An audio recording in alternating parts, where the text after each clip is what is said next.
Glasgow é uma conferência que é para implementar Paris, ela não substitui Paris. Isso é extremamente importante ser observado. É uma conferência que acontece logo após o último relatório do IPCC, que denuncia toda a criticidade da situação de aumento de temperatura no planeta e, portanto, a própria visão de Paris de você ter uma progressividade de ambição de mitigação.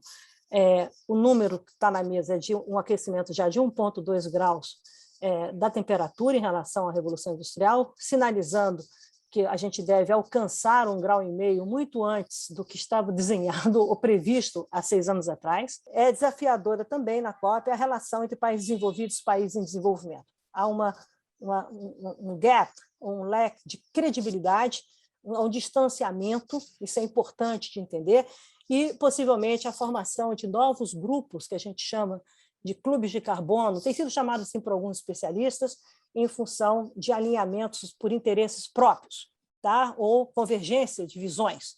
Tá?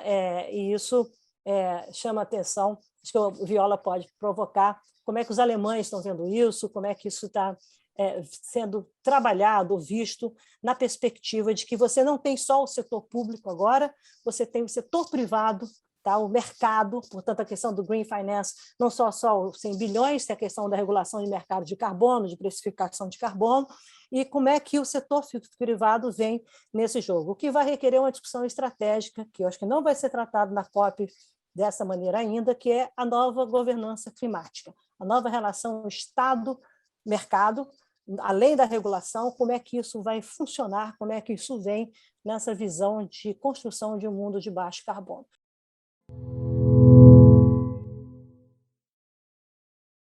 Que desde Paris até agora as emissões continuaram crescendo praticamente ao mesmo ritmo que o ritmo anterior, da primeira metade da década, embora esse é menor que antes da crise de 2008, ou seja, da primeira década do século, digamos, tá?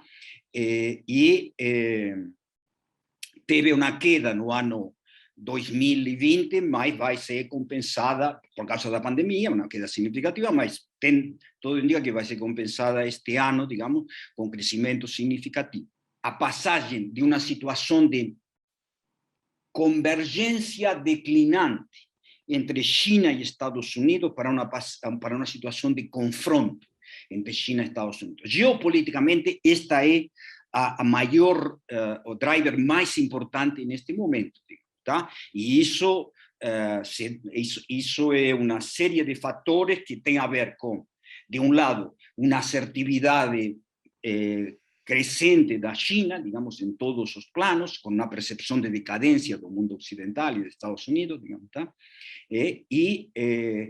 De outro lado, uma percepção da parte das elites americanas de que erraram totalmente na hipótese da convergência, contribuíram para um grande crescimento da China, que eles pensavam que ia ser muito favorável aos Estados Unidos, e que a coisa não é assim, digamos, tá certo? Então, particularmente agora, Biden coloca, digamos, ou seja, como um componente fundamental o confronto dos regimes políticos entre autocracias e democracias.